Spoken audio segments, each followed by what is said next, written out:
Welcome to this week's Who the Folk podcast. I'm Lonnie Goldsmith, the editor of TC Jewfolk. This week I talk with Kate Dietrick, the archivist at the Berman Upper Midwest Jewish Archives.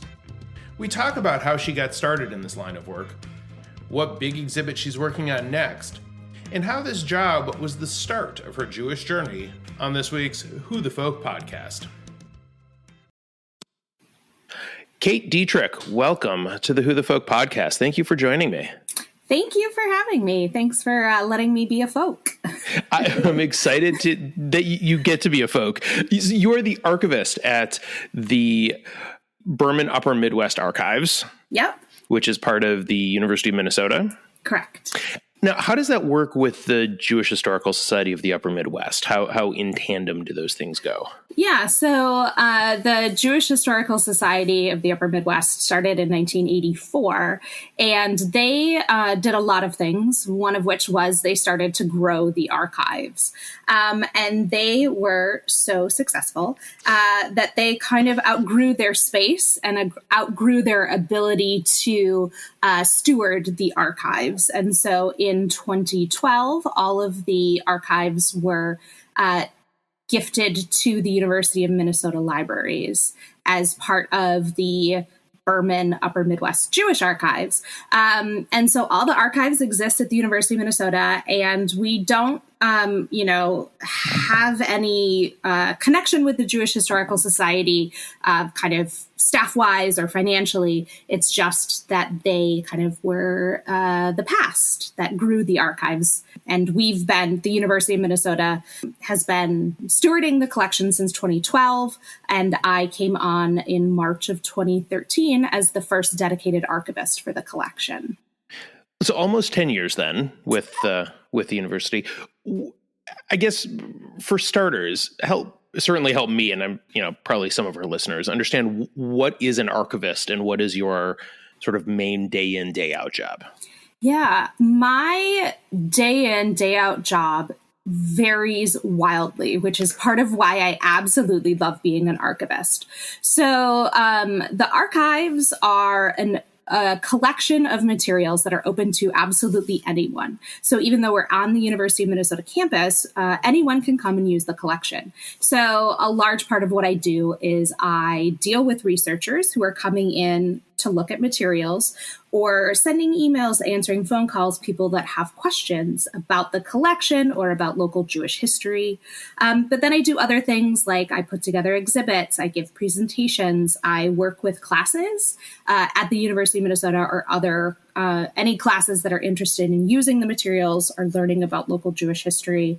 I do kind of all sorts of different things. So no day is the same, which is really fun for me.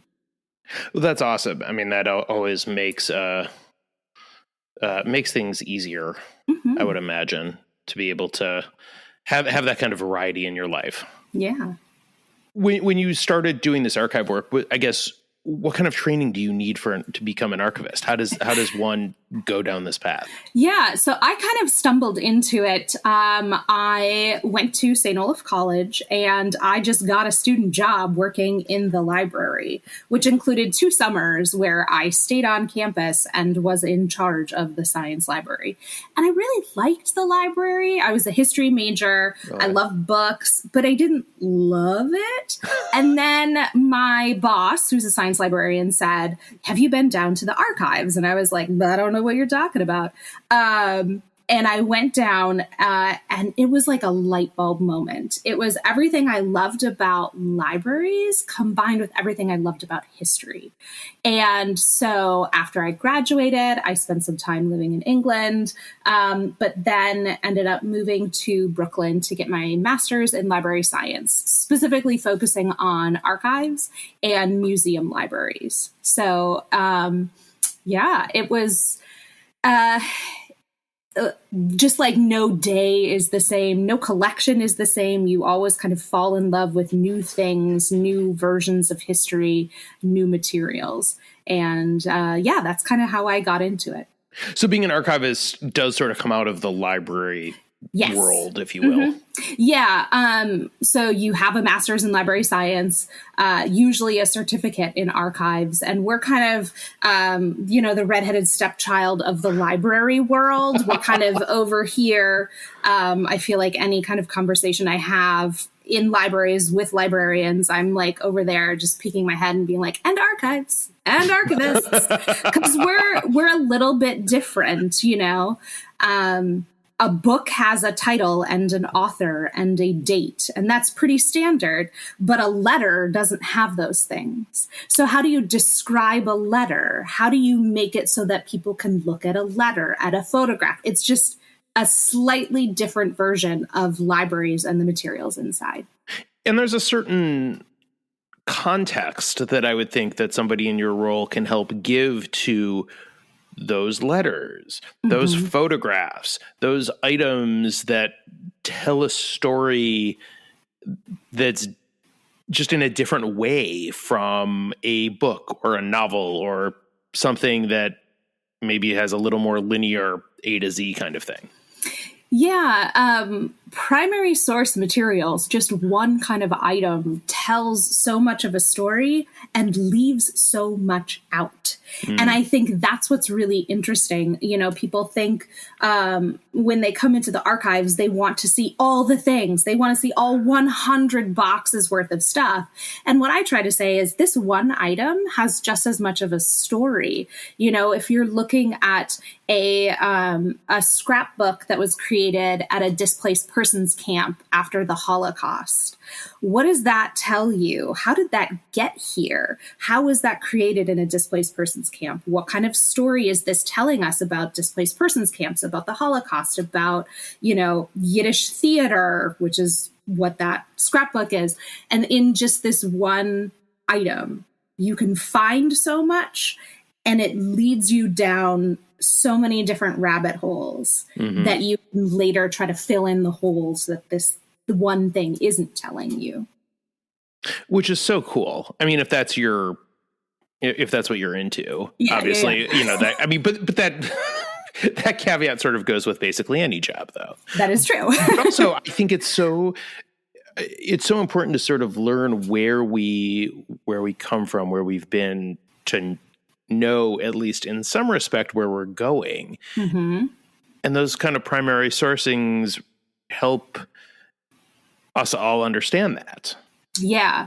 And I think they, one of the most important things is to kind of know where you've been, to know where you're going, but also to see yourself in that history. And also to learn that, what is old is new. When we talk about things like anti-Semitism, especially at a university campus, when you're dealing with younger people, they think, oh, this is a thing of the past. And so when I bring out materials related to anti-Semitism from the 1990s or the 2000s, even though that's old to them and not to me, that's my life. But it's more recent. And so they're like, oh, there was anti-Semitism in the 1990s in Minnesota. I had no idea. Right. Right. Which is sort of, when today's college kids aren't born until like early 2000s. What do they know from 1990s? Yeah. Anything. Watching our student workers try to put cassette tapes into cassette tape players is humbling. Oh, God. That just, so many things age me. But the sort of the mundane of putting a cassette into a player and watching generations who have no concept of what that is, or the beauty of having the cassette tape holder in your car. Oh yeah. Again, I'm old, so it's a little bit differently, but yeah, it's interesting to watch them and sort of help them explain that, anti-Semitism, for example, didn't stop when the Nazis were defeated. This is still an everyday fight that is going on for many people. Yeah. So you mentioned you went to St. Olaf. Did you grow up in the Twin Cities? I did. Yeah. I grew up in Arden Hills. Okay. So northern suburbs. And then St. Olaf. And so working for the Jewish archives, what kind of, education did that give you about sort of the history of the Jewish Twin Cities? Yeah. So when I took the job, I was living out in New York, and I had been working in art archives. I was an archivist at the Whitney Museum of American Art. And I love museums, but I really kind of wanted to get back to history instead of art history. And this job popped up, and I was like, I don't know a lot about Jewish history, and I was not Jewish at the time. And I got the job, and my mom was like, "Oh, I can totally see you converting to Judaism." And I was like, "Oh my gosh, Mom, it's just a job." But of course, mothers know best. And I did indeed convert to Judaism. My husband is Jewish. But I didn't know a lot. And so in the last 10 years that I've had this job, I've learned so much to the point that I'm mildly annoying. I will be, driving somewhere in St. Paul and, tell my husband like, oh, this used to be a Jewish neighborhood and blah, blah, blah, blah, blah. Like all of my touchstones to local history are now Jewish history. That's hilarious and amazing. Yeah, I am in no way an expert. I am still learning so much. There's so much to learn. But it's been really, really interesting to always learn something new. There's a new synagogue that I never knew existed that only popped up for 10 years or something like that. So it's fun. It's a fun thing to learn about.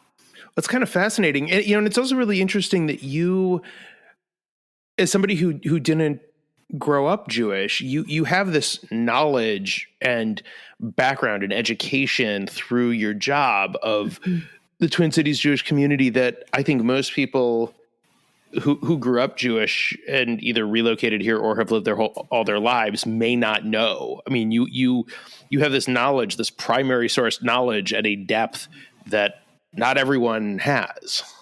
Yeah, there's a lot of people who are like, oh, I didn't know that we had a Jewish archives, which is, at a certain level, gut-wrenching for me, but also that like opportunity to say, oh, yes, we do. And here's what we have. And it's a job that I love. And it's a job that I take really seriously as being someone who is preserving the stories of a community. Of communities, multiple communities, not one monolith. It's a privilege to be able to do that and to draw out those stories from the materials and to share those stories through exhibits and talks and all sorts of different things. It's really fun. So you mentioned exhibits and talks. How, and I asked this question fully knowing that obviously over the course of the last 2.5+ years, things have been a little weird and different in terms of gathering, and it feels like maybe those are starting to ramp up again, hopefully, knock on wood. But what type of exhibits and programs and are there speaker series? Are they one-off events? How do those work, and how do you kind of program those types of ideas? So in the archives and special collections at the University of Minnesota, we have a lecture series called First Fridays. So the first Friday of every month, we all kind of take turns and talk about something around a theme.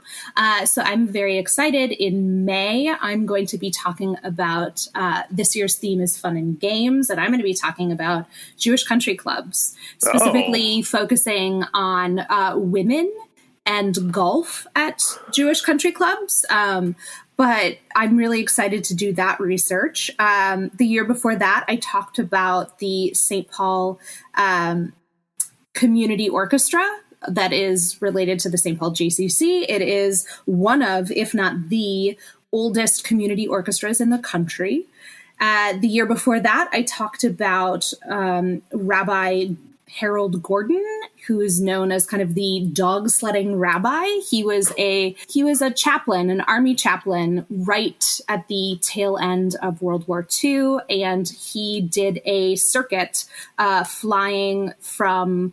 He was based in Bangor, Maine, and kind of went up to Canada and into Scotland, and then kind of did this big loop at a time when flying was not without peril. Yeah. And he was born and raised in Minnesota, in Minneapolis and the North Side. And we have all of these amazing photographs that he took during this time. And so it's so great. There's these photos of him on a dog sled in Greenland holding the Torah. He's at the bow of a ship holding a Torah. It's like he always had this prop of the Torah that he was bringing. And, at a time when being a Jew was a scary thing, and here he is flying into England, with the Torah. He's a really fascinating guy. And so these kinds of lecture series allow me to dive into the archives and pull out and share with people these amazing photographs like this dog sledding rabbi with the Torah. So, I mean, okay, this just sort of opened up a whole other avenue of questioning. How does the Upper Midwest Jewish Archives get a hold of the dog sledding rabbi photos from the 1940s on his trip to Greenland? How do those come your way? Yeah, so every collection kind of comes in a different way. We accept donations. We don't purchase materials. That's why we don't have Bob Dylan's papers, because he sold them for a lot of money. Oh, yeah, I'm sure. But so in the case of Rabbi Gordon, he never married, never had children. And so the extended family got those materials, and the extended family donated them to us. So that's usually how we get materials, that they are donated by family members. If it's an organization or a synagogue, I was recently over at Mount Zion, and they gave us materials that they had. So you have kind of relationships with organizations and synagogues, and sometimes with families. And kind of the big thing for me is gaining trust, so that people who are giving us their valuable materials know that we are going to keep them safe. We are going to keep them in perpetuity. And we are going to be good stewards to these really remarkable stories and materials. So when Mount Zion gives you those papers you mentioned recently, just to use them as an example, are they its own, do they sort of go in its own box, if you will, not literal, mostly figurative box? Do they sort of go in their own category, or can they sort of, maybe this set of papers fit with something else that you already have on record, and these for some, another topic? Is that, how does that generally work? Literal box, they do. So we have a Mount Zion collection. Okay. And so they donated their materials over time. For someone like Jewish Community Relations Council, we have 100+ boxes from them that they've donated, a few boxes here, a few boxes there. They've donated them many times. And so they just kind of get added to the Jewish Community Relations Council papers. Oh, wow. And so if you are interested in Mount Zion's history, what you would do is you'd go on our website, and then you'd find the Mount Zion collection. And then you can go through and see, we've got old photographs, old board meeting minutes, bulletins, scrapbooks, all sorts of stuff. And that's how you would find it. And we will have a link to the website in the show notes, because it's not the easiest URL to spell out. Correct. So I wanted to ask, you mentioned your recent conversion. Was it sort of the job and the role you're in that, I would imagine maybe that was sort of your first touchstone to the Jewish community? Yeah, I think back to my mom saying that when I got the job about me converting, and I think, what made her say that? Like, what did she kind of see in me or understand? I was raised, my dad is Catholic, my mother is Lutheran. So neither of which fit me. And I was always kind of, looking for something. And so definitely the job kind of allowed me to explore Judaism in a, I guess, more formal way than I would have before. Mm-hmm. And so that really kind of started my trajectory. Marrying a New York Jew also helped. And yeah, so I started kind of my conversion journey in 2018, like seriously started in classes and everything in 2018. Mm-hmm. And then in 2019, I was like, great. And Rabbi Adler, I was doing my conversion at Mount Zion. Rabbi Adler was like, why don't you kind of be part of the Jewish community for a year? So I did that. And around like February 2020, I was like, great, let's set up the, trip to the mikveh. And then the world kind of shut down. So my conversion was a little bit longer than I, had thought it would be. But I think is, all the richer for it because it allowed me to dive a bit more. I don't think I'll ever feel Jewish enough. But that's a me thing. Okay. So, but yeah, it's been great. It's been great. Well, that's fantastic. Now, I was also told that you also went on the honeymoon Israel trip. Yes, I did. That just came back. Mm-hmm. I mean, not just, but like fairly recently. September, yeah. What was that experience like for you as somebody who, obviously, you've worked in the Jewish community a lot longer than you've been like literally Jewish. So like, what was, you have both sort of these, your sources of Judaism are varied. I think because of that, and it makes sort of all the richer experience for you. But what was that experience like of going to Israel and being with this cohort of people who might be in the similar place as you in terms of your Jewish journey? It was amazing. I mean, I don't know what I expected, but it just exceeded all of my expectations. So we went with, there was 16 of us couples. And so, some people, both people are Jewish. We've got some who are interfaith. And so kind of there's this like vast spectrum, I guess, of practicing Jews and people who are absolutely not interested in being Jewish at all. And we're all in Israel. And so with the rabbi, it was really interesting. And it felt kind of like a safe space. Like I've said, I don't know if I'll ever feel Jewish enough. No one has ever been rude to me in any space kind of challenging my Judaism. It's more of an internal thing. Mm-hmm. But it did feel like a more comfortable space to have conversations, to ask questions, because there were people who had different, people who consider themselves Jewish but didn't go through a bar mitzvah, or, people who were raised in Orthodox families. So it was really great. It was absolutely exhausting, the whole trip. I don't think I've ever, sweated so much in my entire life. It was extremely warm. But I loved it. I would recommend for anyone who is kind of interested in that program. It was amazing. And I felt, I felt like I made a lot of good friends. I got a lot closer with my husband. I understood he had never been to Israel either. And so for us, I feel like it helped us kind of understand our Judaism and Israel. And it was fantastic. I loved it.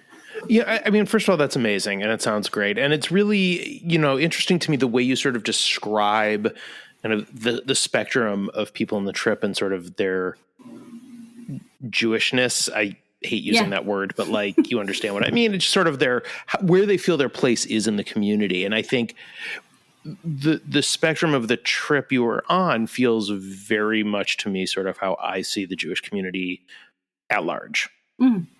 And I think how it's that kind of spectrum to me is what makes the community great. Yeah, and as someone who's trying to figure it out, it's one of those where like, okay, where do I belong and how do I find that place? Is it through a synagogue? Is it through an organization like Jewish Community Action? Is it something that is through Federation? Like, how do I insert myself, find my people? How do I figure that out? As someone who is an outsider, and, you know, my husband he's from New York. He's not from here, so he doesn't have that connection either with local Jewish synagogues or anything. So we're trying to figure it out ourselves. And so Honeymoon Israel allowed us to meet also other young people. So I love my job, but the people who are interested in local Jewish history are not 35 years old. They are 85 years old, and they are wonderful people, but they're at a very different part in their lives than I am. For sure. I mean, for sure, you know, and obviously it would, I think it would probably help people who are 35 understand some of what's going on now by understanding the history of things. But that's just me, you know, history buff speaking. So yeah, if I could, you know, bring everyone to the archives and have them kind of look at the materials. To be honest, though, it's not a tough sell to the Jewish community on why history matters. You know, that's not a tough sell, but, you know, we're all pulled in so many different directions that it's hard to kind of get a lot of interest. For sure. That I can understand. So is there anything, any special projects or special speakers or exhibits coming up that you want to let us know about? Yeah. Right now I am 4 weeks into a 6-week sabbatical where I kind of don't have to do my day-to-day job and I just get to focus on a research project, which has been amazing. So what I'm doing is I'm researching with the goals to put on an exhibit next year. And what I'm looking at is Jewish Community Relations Council papers, specifically focusing on the work that they have done with schools, school districts around religious holidays and religious tolerance. And the reason I came to this is because last year at the University of Minnesota, we started classes on Rosh Hashanah. Yep. And at the time, they were like, oh, so sorry, we'll never do this again. But because I have the archives, I was able to say, okay, here's when you did it in 1981. Here's when you did it in 1968 and 1965. This is a pattern.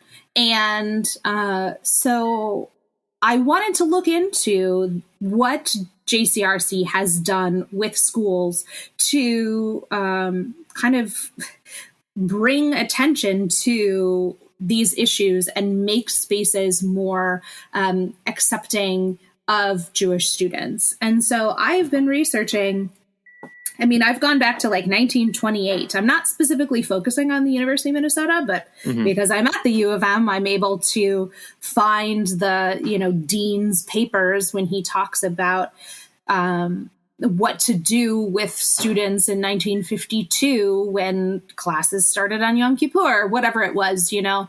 The next time this could happen is 2032. And so what can I do to make sure this doesn't happen again? But on the flip side, you've got local school districts, such as I believe it was Eden Prairie and St. Paul, who did change their start dates. And, you know, as someone who is really interested in history, I want to remind people that this doesn't just magically happen. That's This right. happens on the backs of all of this labor. So before JCRC existed, it was local rabbis writing local principals saying, hey, can you please make sure that students don't get penalized for not being at school because it is Rosh Hashanah? So I'm trying to kind of or unravel all of that history. The idea is to put it into an exhibit and then hopefully have, not only U of M students, but all students, anyone who's interested in local Jewish history, to kind of look at this history and say, this matters. This is a sort of bellwether as to how we treat people, how we treat minorities in our schools, and how respectful we are, especially at a place like the University of Minnesota that claims to be really supportive of diversity, equity, and inclusion, and then starts class on Rosh Hashanah and says, oops, sorry. Right. I mean, as it's interesting that you sort of looked back in the history of how that happened at the U. As Mark Twain is, at least it's attributed to him, the famous quote, "History never repeats itself, but it does often rhyme." Yeah. And, I think you found that, you mentioned Eden Prairie schools that were actually, in St. Paul, 20 school districts around the metro area moved their start date for the 21-22 school year. So it didn't coincide with Rosh Hashanah. There were good many others who started the week before Rosh Hashanah, Hopkins, Edina, to name a couple notable ones, but they always start the week before Labor Day anyway. So they didn't necessarily feel the need to take anything off, although now some school districts have included Rosh Hashanah and Yom Kippur along with Eid and the Muslim calendar as days off. So that does that is helpful and that is good. And I did want to, of course, give a shout out to TCG folks' own Lev Gringaus, who won an honorable mention for news writing in the story we ran on why the U didn't change their start dates. It was and in that article linked to our Facebook post that showcased all these materials from 1981 when they started on Rosh Hashanah, and then got a lot of pressure so that they changed their start date in 1982, and then I believe in 1984 and 86 they constantly changed their start date in the 80s, but couldn't do it in 2021. That's right. I mean, and it was because those records were so well kept and so easy to find online, it became a really invaluable resource for us in sort of explaining that despite their saying, "Oh no, we can't do that," it's been done. They knew it was coming, but they've made the changes in the past to not run into this issue, and so. The resource of the archive, sort of my broader point here, is they're invaluable in helping us tell the story and for helping people learn that these things have happened before and can not happen again if we sort of understand them in the context. Yeah, and the archives kind of allow for this accountability, so to speak. I was able to go back into some of the university's archives and see, okay, this was the meeting where they planned the school year in 2021, and no one talked about Rosh Hashanah. So that was a missed opportunity. Why isn't that part of their policy? Having these records to be able to go and look back is really great. But with a collection like Jewish Community Relations Council, it's over 100 boxes. Yeah. So that's why it takes a lot to kind of find and uplift these stories. And that's why it's been really great to be able to have this sabbatical, to have the time to do this digging. So is there a sort of planned date for when this is going to happen, or we just know sometime next year? Yeah, originally I had planned on an opening in the spring, but I think we're going to try to push it back so that it is around holidays. So I'm hoping that it would open in August and be up through January. That's kind of the tentative plan now, but I will let TCG folk know. We will hopefully be having all sorts of events and opportunities, my goal is for people to kind of look at this history. That's really great. But more than that, to talk about it, to have a conversation. Exhibits aren't meant to be a soliloquy. They're not meant to be the be all end all. They're hopefully the start of a conversation. And so hopefully we'll have some events that allow people to have conversations around this topic. So stay tuned. I'll share all of that with you, but I'm hoping August will start that. Well, timeline. we will share it with the community, but it's I think going to offer a fascinating look at not just, some of our history, but again, some of our future, because 2032, I mean, yes, it is a really long way away, but at the same time, it's going to be here before we know it. So absolutely. planning accordingly never hurt anyone. Mm-hmm. Well, that's fantastic. And we're very excited to talk more about that exhibit as it comes together. But it's really, really important stuff, especially given what I think, us on the reporting side and many parents in the many communities and school districts around the Twin Cities went through in advocating for themselves and their families and for their Judaism and how they practice. Mm-hmm. So it'll be a fascinating look. Yeah. Last couple of questions, Kate, and we will let you get back to the hundreds of JCRC boxes of research. First, what is your favorite Jewish holiday? It's going to sound emo, but I love Yom Kippur. I love a holiday that says, look, I'm going to die. You're going to die. We're all going to die. Do better. I love that. I absolutely love it. That's fantastic. In an emo sort of way, but yeah, it's pretty brilliant reading on it. That's great. What is your favorite Jewish food? Would it be basic to say bagels? No. Again, my husband Nate is a New Yorker, and we are constantly on the search for the perfect bagel. So yeah, I would go with bagel. You can't go wrong with that choice at all. Kate Dietrick, thank you so much for joining us. It is a pleasure to have you on the show. And we will have links to the Upper Midwest Jewish Archives in the show notes, and people can dive in and learn more about the Twin Cities Jewish community, because it is a varied and fascinating history that you are helping to tell, and we all appreciate it. Great. Thank you so much. The Who the Folk podcast is part of the Jew Folk Podcast Network, a product of Jew Folk Inc. Please subscribe, rate, and review the show wherever you get your podcasts. If you have suggestions for other podcast guests, please email them to me at editor@tcjewfolk.com. For our other shows, check out tcjewfolk.com/podcast.